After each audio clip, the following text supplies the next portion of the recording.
some friends to help me tell the story. So this is from Luke chapter 10, starting in verse 25.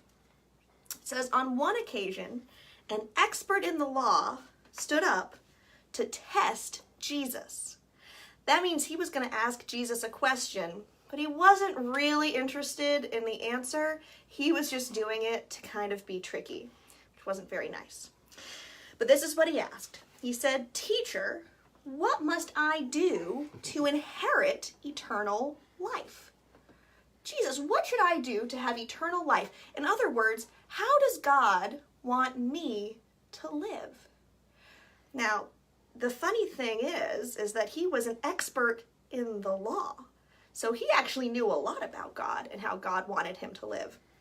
And Jesus knew that. So Jesus replied, "Well, what is written in the law?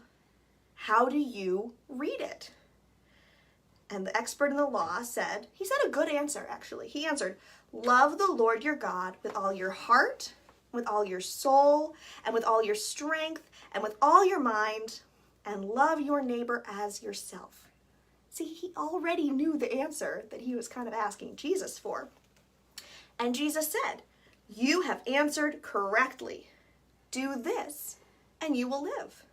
Jesus is saying God makes it really clear how he wants us to live, right? But the expert in the law says he wanted to justify himself. Now that's a fancy way of saying that the expert in the law, he wasn't really interested in hearing new information of how he should live. He didn't really want to change his life. He wanted Jesus to tell him that everything he was already doing was exactly what God wanted him to do. That's what he was saying. He wanted to justify himself. So he asked Jesus, okay, love your neighbor as yourself, but who is my neighbor? Now, Jesus knew what he was up to because Jesus is God and very smart. And so Jesus replied by telling a story. Jesus said, "There was a man who was going down from Jerusalem to Jericho when he was attacked by robbers." Oh no. They stripped him of his clothes, beat him, and went away, leaving him half dead. And we can kind of imagine the expert in the law saying, well, those robbers certainly weren't following God's law. They weren't doing what God wanted them to do. So note to self, don't be a robber. Okay, but the story goes on. It says, a priest happened to be going down the same road. And when he saw the man, he passed by on the other side. Now that's very curious. But we can maybe imagine the expert in the law thinking, well, priests are very important. They have a lot of important jobs when it comes to worshiping God. And they have a lot of rituals and traditions and things that they have to do to make them able to worship God. And so maybe if the priest had stopped to help the man, that might have gotten in the way of the priest being able to do his job to worship God. So, okay, we can kind of maybe understand what happened with the priest. But the story goes on. Jesus says, then a Levite came, and when he saw the place, he passed by on the other side. That's not great.